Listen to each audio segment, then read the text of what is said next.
Hello, and welcome to Joe and Adam's Hepta Podcast. That's Joe, and I'm Adam, and this is our Hepta Podcast. We're currently talking about amusing ourselves to death.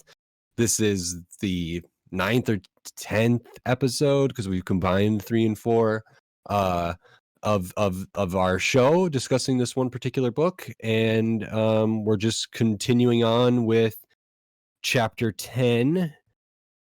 Which is titled Teaching Teaching. as an amusing activity, and That's correct. should be a good one. I think it's pretty relevant. I think it's a chapter kind of tying into some of the concerns that we've established in previous episodes. And although I didn't necessarily completely agree with what Neil Postman proposes here, found it a very interesting chapter, and I found myself asking a lot of questions what it means to learn and how we learn through mediums and methodology. Yeah, I agree. Rereading this chapter, I found myself asking a lot of personal questions and also thinking about it's maybe one of, like you said, one of the biggest points of the book where I'm really sort of questioning Neil Postman's logic as well. Because I'm not entirely sure he was perfect in how he was thinking about it. Sure. Is there something we wanted to start by asking viewers or listeners to think about? Yeah, I think so. You can take the reins. Well, because we're talking about teaching as an amusing activity, and this is largely about education and entertainment and television and how they interface.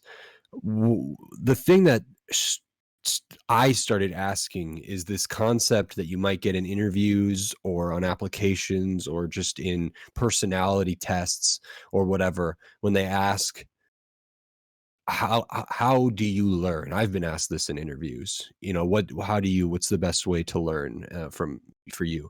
And the common examples, you might say, are you an audiovisual learner? Do you learn best through application? Do you learn best from reading and repetition and writing? Do you read best, or do you learn best from hands-on approach, or do you learn best just from any other myriad of ways? And I wanted people to think about how they personally learn best. The reason I want people to think about that is because is there a superior way of learning? Is the classroom experience, the traditional classroom experience that Postman likes, which is heavily influenced by typography and print culture and reading material and writing material, and also based in repetition and succession and hierarchical order of how you amass knowledge as you go. You build upon previous years and previous things to learn more complex versions of math that can be applied in more ways, or language in more ways. But I was very the thing that jumped out to me is that and this is something we've talked about, talking about it with our other reading, discourse on the method of rightly conducting one's reason and seeking truth in the science by Descartes, is like, how do we know things? How do we learn things? And what are the best ways for that? If it's methodologies or if it's like philosophies on learning, how do people learn? How do you learn, Joe? How do listeners or viewers learn? And how do I learn? And what does that mean? And how is it influenced then by television? Like anything else, like public discourse or religion or politics or news, how does television change education and then change schooling and change how we understand how we learn? Okay, well said. Before I get into my personal opinions on that matter, we'll start just at the beginning of this chapter, and then I think it'll sort of lead into some of my opinions. on the question that you have put forth. So, in the beginning, he uses Sesame Street as a good example, and he addresses a little bit how parents felt about it.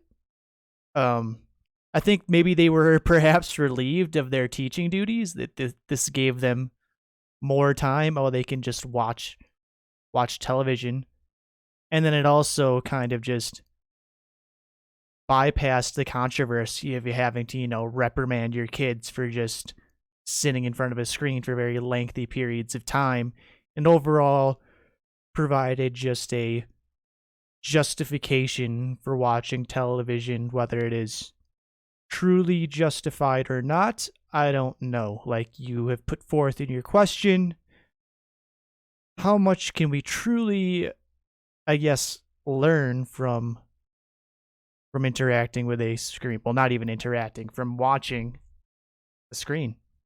And Yeah.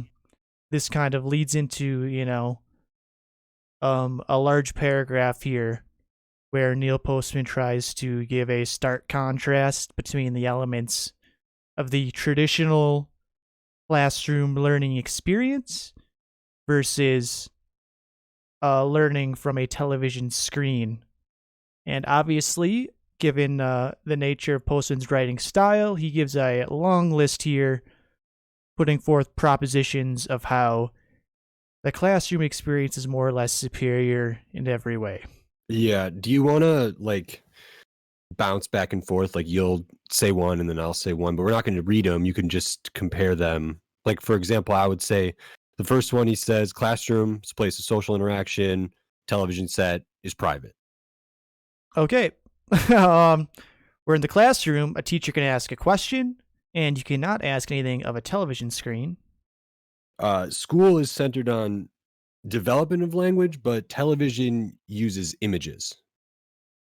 In a school, you legally got to be there, and with television, you got a choice. In school, with the teacher, you risk punitive action, but there aren't any penalties for not watching TV. In school, you kind of have to abide by rules of decorum and behavior, where with watching television, there's no decorum. You can kind of do whatever you want. And lastly, he says, in a classroom, fun is never more than a means to an end, but on television, fun is the end in itself. I like that last point. I think that Yeah. kind of drives point core. Well, that is probably the most important proposition out of that whole list there, in my opinion. It's a very salient point that relates to everything else we've talked about in this book. What I talked to you about, this section reminds me very much of what we talked about with televangelism, religion, how like being in church or being in school is fundamentally a different experience and works on a different functions of the mind than watching a televangelist or a sermon on TV or watching an educational program on TV. I do wonder if Neil Postman thinks Sesame Street is a net negative or something like Mr. Rogers Hmm. or something like Reading Rainbow. I'm not sure that he does. Like we prefaced a little bit before this podcast, and has sort of been a recurring theme throughout the book, is how this television is pervading culture and is more or less entertainifying everything. So I think he is Yeah. more concerned about the cultural implications Yep. of of education and how I that tend that ties in rather than you know one program specifically. uh-huh, uh-huh. Yeah, and he could be because I think if he's finding that Sesame Street is effective at getting kids to learn how to count or to add or to recognize like colors or to, read simple things or any number of stuff that it teaches them. I haven't watched Sesame Street in, a little while. And so I don't know, but he might say that it's good that it does those things, but the impact it has on how we view education in other forms Yes. might not be ideal. So the content could be fine, but like you said, the implications of the presentation of the content is where he might have issues. And I think a big part here is one of Postman's maybe more specific and significant, well, maybe less specific predictions, but is like a very accurate one. And that is this idea that entertainment culture is infinitely self-perpetuating. In all of these different things, if we talk about public discourse or politics or epistemology or religion or news or commercials or whatever it is, and now education, bringing entertainment into that space only reinforces entertainment having control of that space and influences how and fundamentally changes how education, how religion, how politic is operated within. I think that's well said. I did kind of want to ask your personal opinion first Sure. about just the question that you put forward in the beginning. Whether or not you have, when you're asked that question, do you have a good answer for it? Do you think you have a good recognition of the ways that you learn? Is it just preference, or is there actually like a best way to learn? And I think Neil Postman definitely thinks topography is superior. I know with this whole reading spree I've been on, I would try to like research the difference between an audiobook and reading a book, or the influence of podcasts in learning, and how much do I actually learn when I am listening to a podcast.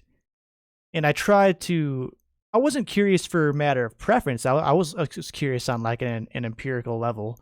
So I tried to find Yeah. some like studies about, oh, is there like some actual studies that show like comprehension and learning is higher when you read? But I didn't find any damning evidence that were to say so, and I more or less came upon the conclusion that, at least from an empirical perspective, that there maybe isn't a massive difference between, at least in this case, listening versus reading. Yeah. For me personally, I don't know if I place particular forms of learning as superior or inferior to others. As far as what works for me, it's a pretty all-encompassing approach. I think I can learn very well from watching things, from listening to things, from reading things, from actually doing the things physically. If I think about putting together a computer, it's nice to read about how that works. It's great to watch videos of someone actively doing it, especially if the parts are similar. And as a kid, having taken apart and put together just old family computers, I was able to like understand how things connect. And so, and then in practice of doing it, if you're someone who's built, I haven't built many computers, I've built one recently, but if you've built more than one, having that experience of having the hands-on, like tactical experience of doing it is really valuable for the future and really shapes how you learn and understand and get better at something like that. I don't know, for example, if listening to an audiobook is inferior to reading a book, except for the idea that I could be doing something else while listening to an audiobook that I could not be doing while reading a book. I Sure. couldn't play video games while reading a book. I can play video games while listening to a podcast or a audiobook. Oh, you would do that? I do that Oh, regularly. really? I would maybe do that with a podcast, but something that's less Well, intellectual by nature. it Not depends. definitely not an audiobook. I would not do It that depends with. on it depends on the book and it depends on the game. It's not like I'm playing Last of Us and listening to Brief History of Time. It's like I'm playing like if I was playing Okay, Bloons, okay. if I was playing Bloons Tower Defense or playing Hearthstone or playing League, Sure. and Okay, okay. I, Play me. it's if you're playing Solitaire or Minesweeper, you can easily listen to a book, but it still doesn't have your full attention. And so, is that as good? I and I like to think to take sort of it's like diversifying your portfolio, being proficient in learning from many different ways is is is how I think, I is how I think about it, and I don't know if I have a preference, like, but if Okay. someone were to ask me, "Would you rather read this book or go on that Blinkist and get the key points, or would you rather read a book about a something or watch a documentary?" Well, which would I rather do based on, like, enjoyment and time sink? I don't know, but in terms of what would I learn, how much would I gain from it, I think there might be a difference there. Sure. It's something to consider. Okay, before we move on to the John Dewey thing, I did have one little last point I wanted to bring up in the contrasting between the classroom versus the television screen. I did kind of want to equate the two experiences because, like, the first one, the first point he makes, whereas a classroom is a place of social interaction, the space in front of a television set is a private preserve, and I guess depending upon the classroom experience and the nature of the subject, like biology specifically, there's very little interaction going on with the professor. And having said that, I don't know if the classroom is that more sanctimonious than he makes this out to be. I know that's just one point, but I think it is possible to make an argument that the classroom isn't always that necessarily that much better, and the two experiences can be relatively the same. And oh yeah, you brought this up before the episode. We were curious what Neil Postman would think about online classes now amongst this pandemic. Yes, because if you're now the classroom is through Zoom or whatever, Microsoft Teams, you do have the opportunity. You are sitting in front of a screen on a television program that's pre-recorded, but you are there and you can ask questions. I wonder if you've ever had a lecturer who doesn't really have a space for questions or doesn't have a space for interaction, if that's what biology is to you, but is there not the opportunity to say, "Hey, can you go back a slide? Can you say that again? Can you explain that further? Can you," like, as if you're not grasping something, you could, but if you're watching something, you don't have the opportunity to say, like, It's been a "I pretty didn't good quite get that." experience so far. I don't think that's ever happened. Okay. Because I think that's the inherent benefit is, like, not that it's necessary to have the social interaction, but the opportunity to have the social interaction in itself is valuable because of the potential. How do you think you'd feel about the asynchronous nature? How some classes are just pre-recorded videos half the time or most of the time? Well, that's but then is there not, like, a sort of follow-up thing or reaction to the is an assignment not to, like, respond Sure, to something within that? but maybe not till like much later. Like there was the one class before I dropped it, he was like it was recorded videos most of the semester, and then we were going to meet once a month for seminars. And I think there was 4 seminars and then a fifth time which would be we would be meeting for class presentations. So a total of 5 meetings over the semester.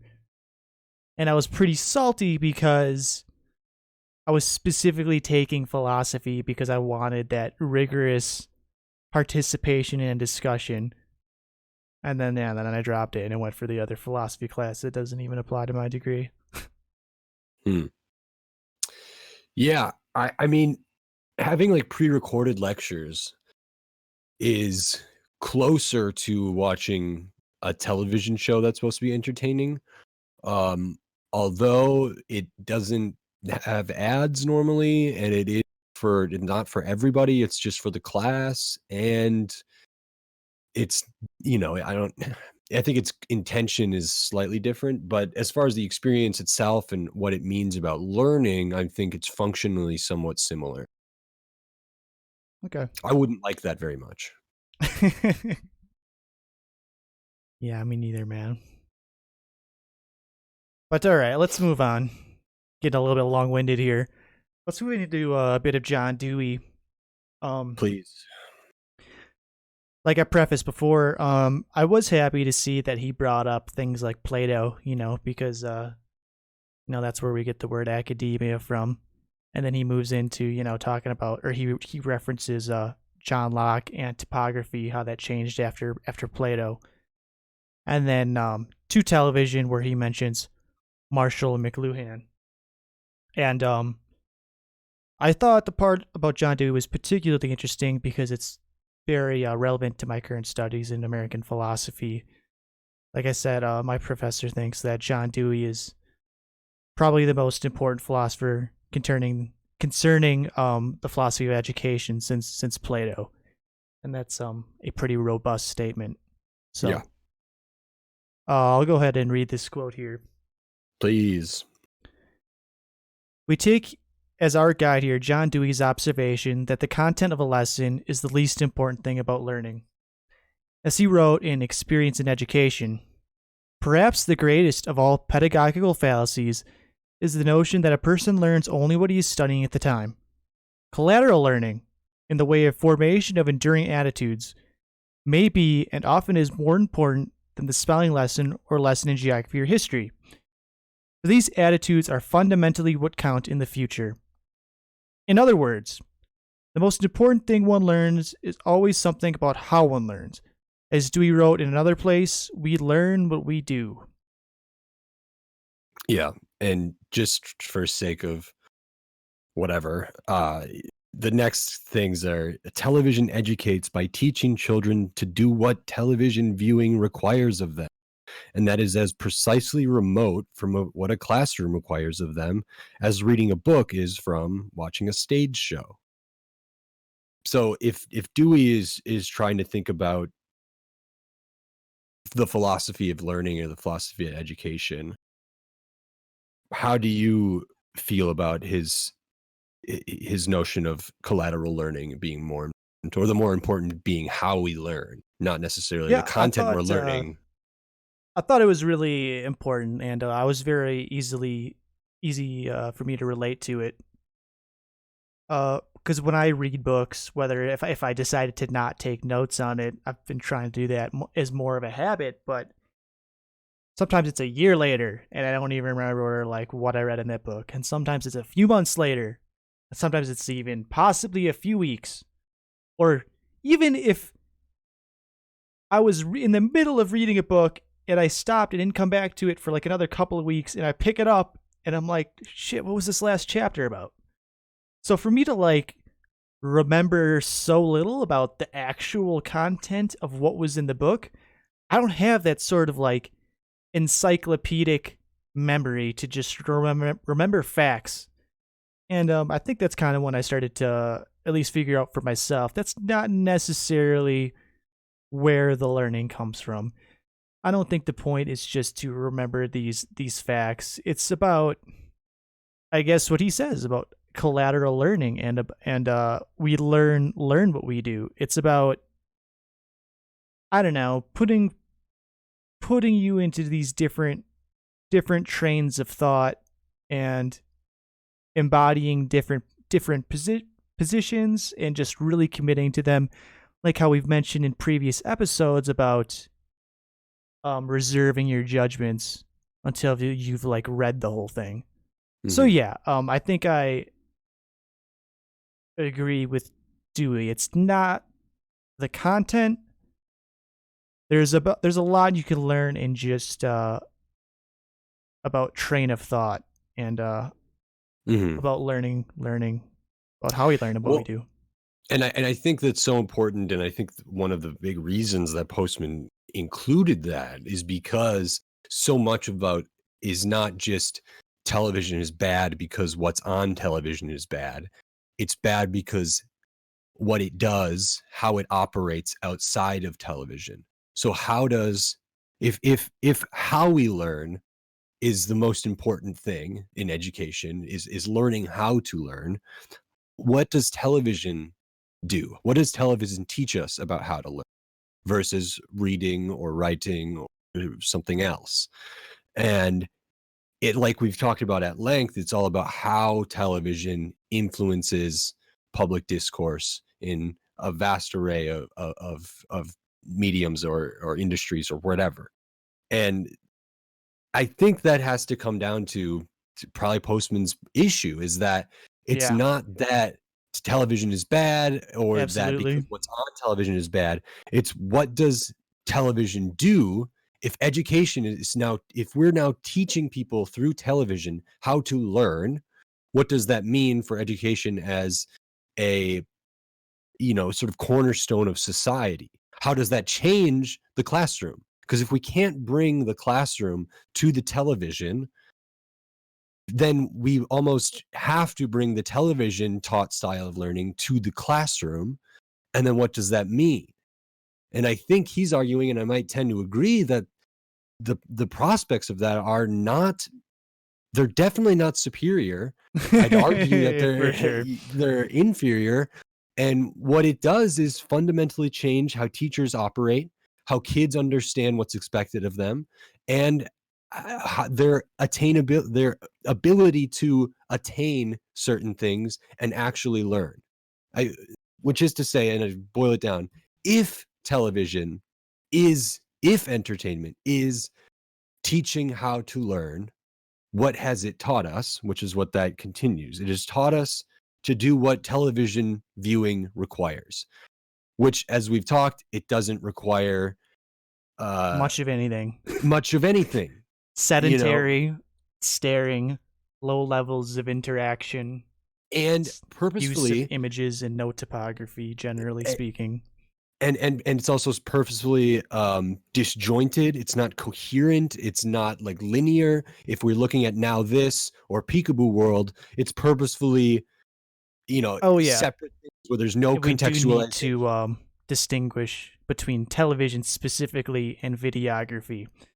Remember, he is talking about specifically television, and then that's when he brings in those three commandments later, that this style of television is inherently or intrinsically dumbed down for its purpose. Mm-hmm. Because we wanted to argue against maybe some of these points. Like we said, YouTube or something like that didn't necessarily exist when he was around, and I think those are different. They're mediums of learning through the use of his screen, but this is not an example of what he was explaining when he uses the word television. Yeah. Yeah, for sure. I know you thought the part about television as a curriculum was interesting. If you had anything to say about that. If a curriculum, as Postman describes it or gives it I guess defines it, he says, as I understand the word, curriculum is a specially constructed information system whose purpose is to influence, teach, train, or cultivate the mind and character of youth. I think more broadly, curriculum can be extended past youth, but for sake of this, that's what he wrote. And he then says, in doing so, it competes successfully with the school curriculum, by which I mean it damn near obliterates it, which I think he's pointing to the curriculum of the classroom. When you have a syllabus or you have an organized thing at the beginning of a year that teachers are supposed to teach and how they're going to do that and how it's systemic, is fundamentally different from the curriculum of the television. A teacher might reference things they've been building up to all year long. They build on each other uh, constantly to further learning and education. The TV doesn't necessarily do that as much. I'm willing to bet you can jump into any Sesame Street and kind of be fine. You don't have to have seen the previous, because it's Yep. not. It's not. If it goes through the alphabet or goes through counting, it doesn't extend past that, because it's for very young people, and so it doesn't get anything. But not only does it not do that, it just doesn't, by function of the medium, doesn't want to do that, because if a viewer is saying, "Oh, I have to go back and watch all these other things," well, I can't do that. I just want to be able to come in right now, get my 30 minutes, learn whatever I learn, and if I come back tomorrow, great. And if I miss a day, great. It doesn't matter. I can always jump in and learn. Whereas, in theory, the curriculum of a classroom, it's much harder to leave for a week or 2 weeks and jump back in because you're going to have to catch up. With TV, you never have to catch up. Educational TV, I mean. I think that leads a little bit into the commandments. Sure. But before I say that, I want to hammer this point home, I think. We had written down here a main side effect of this new television culture, which has been embodying this whole book, amusing ourselves to death, and that television first states that education and entertainment are inseparable. And that's really, we've said that this episode, we've said that in previous episodes, that's really what Neil Postman is afraid of. Mm-hmm. That television is starting to blur the lines between education, entertainment, and is starting to merge the two, and is fundamentally changing how we view education. I think it's this dilemma of like having an education be entertaining. It can be good and can help learning. I think we both agree on that. And so that's education using entertainment. But if it's entertainment using education or trying to educate, then slowly that's only what it is. So like one's like we said earlier, is a means to an end. Fun is a means to an end to achieve some lesson. But if fun or entertainment is at the core goal of educational programs, because it is on TV, then something is fundamentally different, and he would argue, and I might agree, worse off because of it. Yeah, that's well said. All right, you want to lead us into these commandments here? Okay. We might have, this is from the book, we might have to say that there are 3 commandments that form the philosophy of the education which television offers. The first one, which is somewhat related to other things we've said in the past or that I just brought up. The Sesame Street example, yeah. Thou shalt have no prerequisites. Which is to say, you don't have to, there's not classes you've had to watch or taken before you get to an upper level class. There's not television. You're trying to get the broadest audience you can get. You don't want to disqualify any viewers. You got to make money. You got to get the viewership. Yeah, he also says it's a non-graded curriculum. It excludes no viewer for any reason at any time. And it does away with the idea of sequence and continuity in television, in education. Television undermines the idea that sequence and continuity have anything to do with thought itself, which leads us to like the peekaboo world and the now this of everything. Yep. Having cohesiveness, having contextualization is so important to how we understand the world and how we understand something like education. But television removes that, and it has to. And in doing so, it's a problem. Thou shalt induce no perplexity, which I think has a similar nature to the first one. You don't want to, again, you don't want to limit your audience if you don't want to drive viewers away. You want to make it, well, no prerequisites. You don't want to exclude anyone. And you don't want to confuse them. You don't want it to be perplexing. You want it to be digestible. He says here, it is assumed that any information, story, or idea can be made immediately accessible, since the contentment, not the growth, of the learner is paramount. It's not trying to necessarily teach you. It's trying to get you to watch, right? And same with news. It's not necessarily trying to inform you or how Postman would describe truly informing you, and this is when he brings up disinformation. It's trying to be non-complex, non-coherent, because it's just so it's to tell you things, you get it, and that's that. I'm thinking about some of the recent hard philosophy readings that I'm doing. Sometimes partway through, I just want to just get out and just Just dump the reading, do something else. I get so frustrated. So yeah, I can see Yeah. why that's a commandment. And this next one is a little more, he's having a little more fun with his thing. It says, "Thou shalt avoid exposition like the 10 plagues visited upon Egypt." So he's obviously playing with like religious uh, commandments, but the three of these are all intertwined. I think they're all almost somewhat, they're similar in some ways. So if this is the longest section he denotes to, or gives to one of these commandments, but it's really saying that having exposition, arguments, hypotheses, discussions, reasons, refutations, or any of the traditional instruments of reasoned discourse turn television into not television. It turns it into radio, or he says worse, a third-rate printed matter. So what that means is that television has to kind of use a form of storytelling or dramatization in a way to try to teach the lessons, but actually explaining it using expository dialogue of different hypotheses and discussions and arguments and all these things that I listed earlier. You can't really get into those. You actively want to avoid those because that doesn't work on television. This says, "The consequences of this reorientation are to be observed not only in the decline of the potency of the classroom, but paradoxically in the refashioning of the classroom into a place where both teaching and learning are intended to be vastly amusing activities," which, as we said, there's benefits for education to be entertaining, but for that to be their intention, if teaching and learning is intended to be amusing, that creates some issues.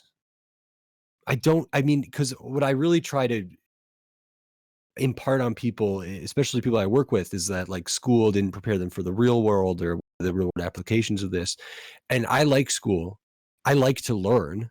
So I find value in that. And the idea that school or college is just to get you to be able to get a job, I think is a huge problem for how people think I would about it. say fundamentally wrong. Yeah, absolutely. It's only about growth. It should be only about growth.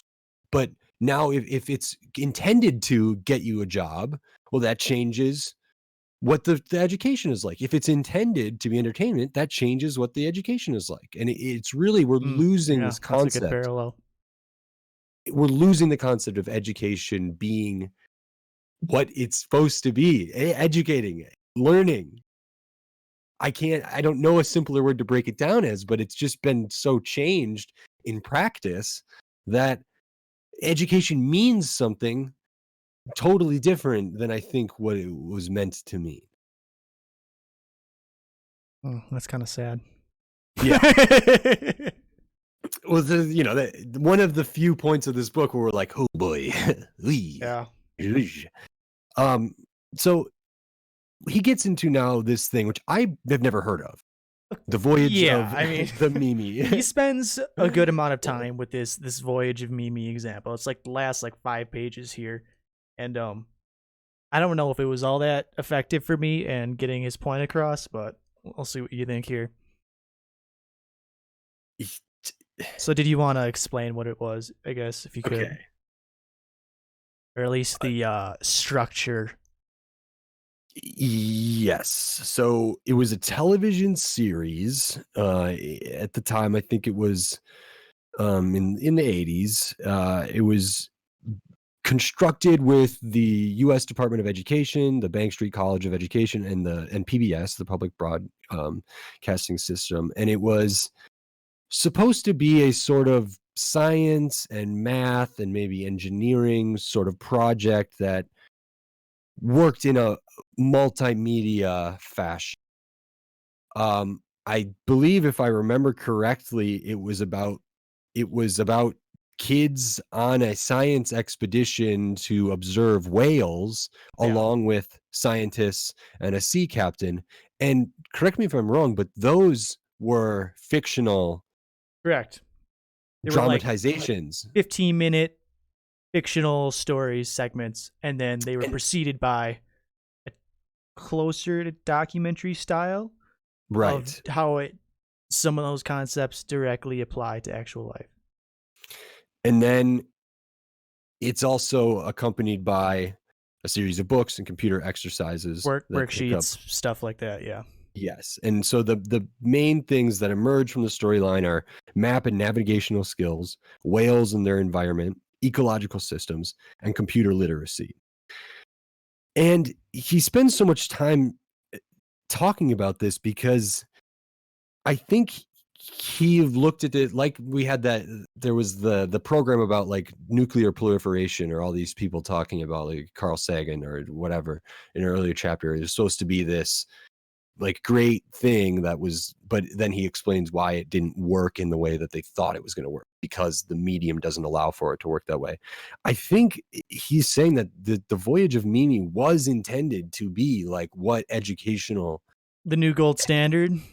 is, yeah, and is what Yeah, we're striving for. it didn't pan out that way, and I think this is why this was such a large part of the chapter, because I think he thought this was going to be, yeah, like a I don't know, a new concept that was going to be avidly used in the classroom or something. Yes, they quote this woman, Mrs. Richard, which is something from they they had this belief that there was ample evidence to say that um, it shows that learning increases when information is presented in a dramatic setting, and that television can do this better than any other medium. Yeah, so that was the driving force of why they came out with this concept. It was supposed to be an empirically better way, an implementation of technology for us to learn better in the classroom. Yes, and storytelling and entertainment being like, and television being the best way to deliver those things. That therefore it's the best way for us to go about this. Now, he does quote some evidence that this Mrs. Richards, seems to, I don't have her first name up right in front of me, but uh he refutes it then by listing a litany of other, I'm assuming, scientists or researchers who have done different studies about the how learning increases when information is in a dramatic setting. He outlines some examples, but he doesn't get too far into it. But I think what he's saying is there's a lot of counter examples that say actually education or comprehension is worse being on a visual thing, is worse being dramatized, is worse being in storytelling format, as far as it pertains to the practical application of what it was intended to be gained.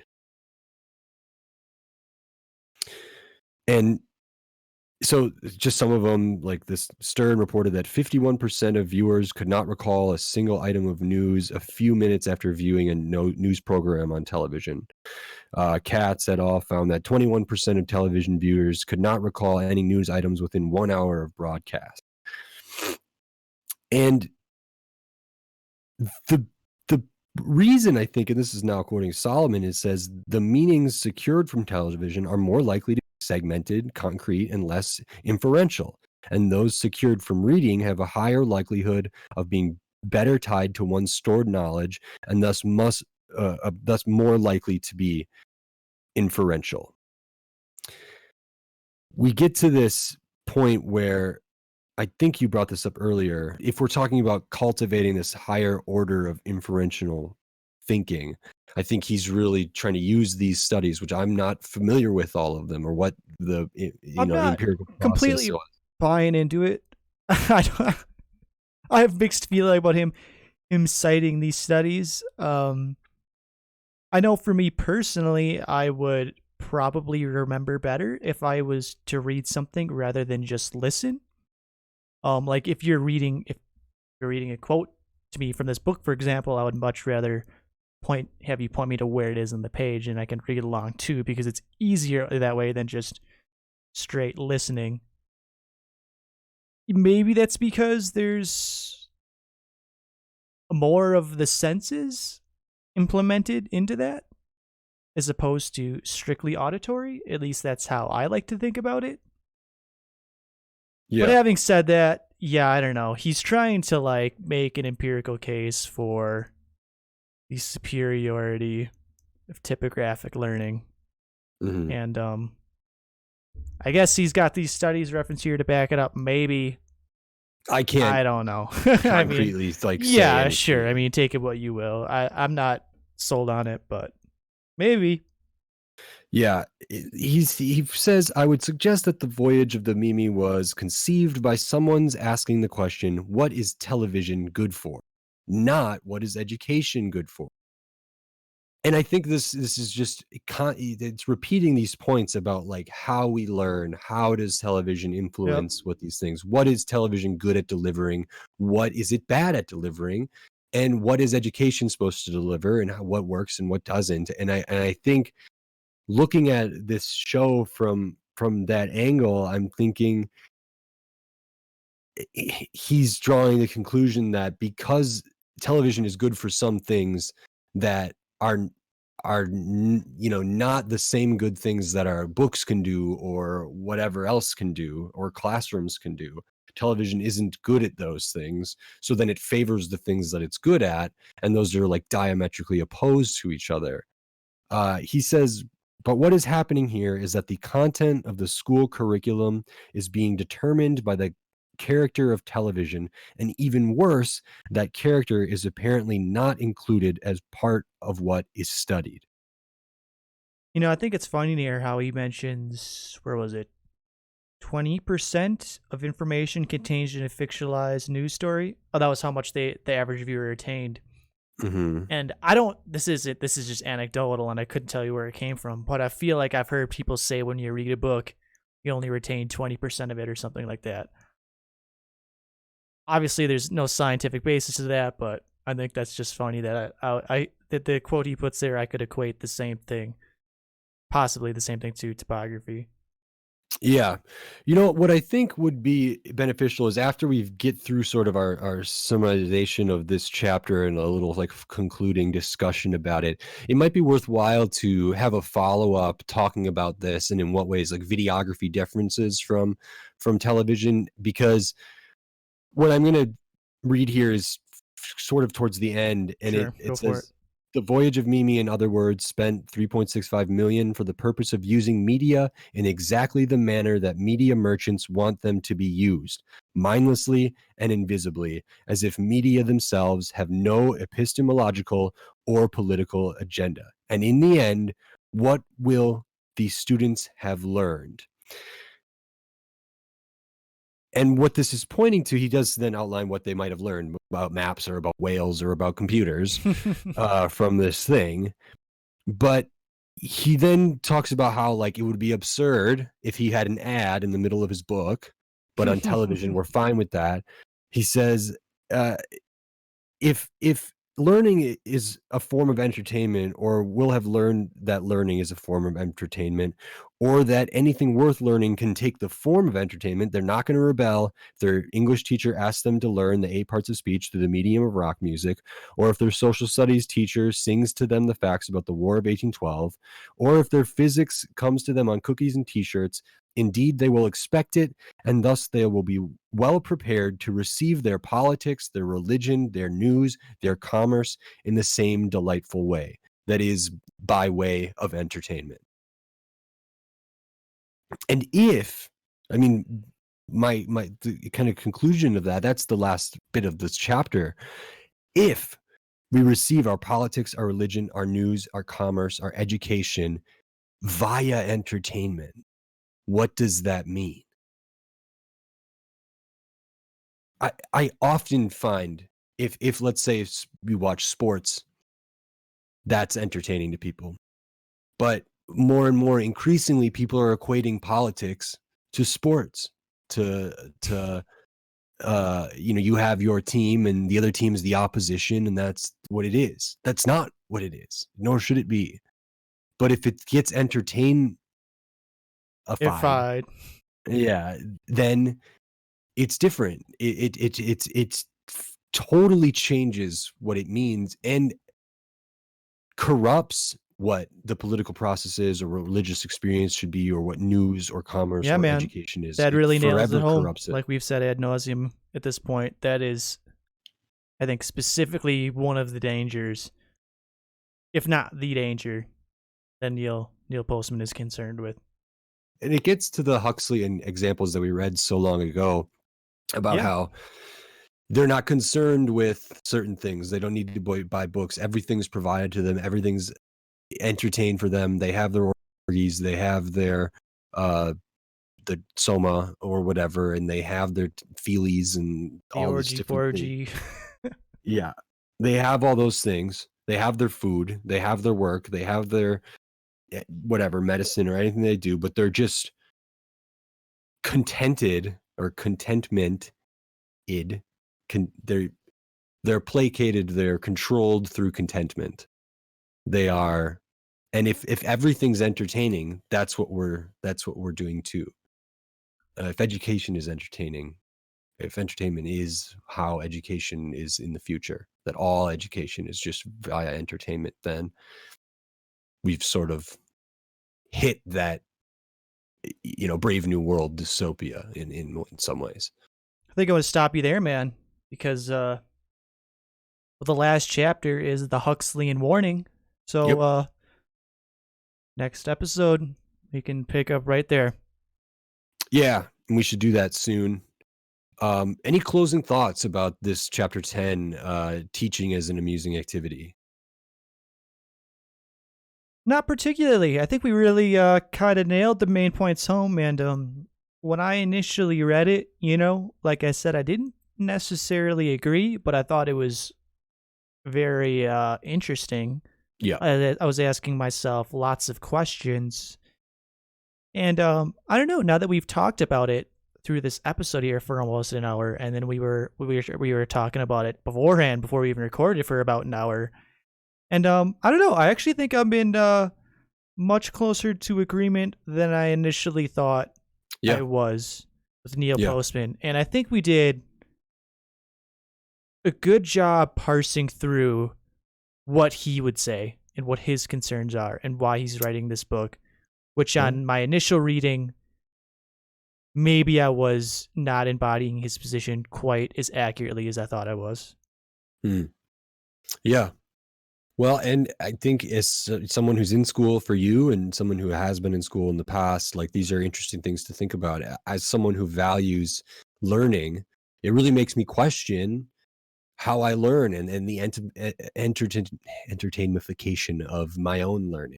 If we're watching documentaries or if we learn from reading books that are entertaining or whatever else. And it really kind of puts things in perspective for me in a way that I was sort of separated from when I started this chapter and even when I ended the chapter, because I was kind of saying, well, there's so much benefits for entertainment to aid in education. But then I was like, if it becomes too intertwined where one overtakes the other, instead of using entertainment as a tool, entertainment is the goal, then it's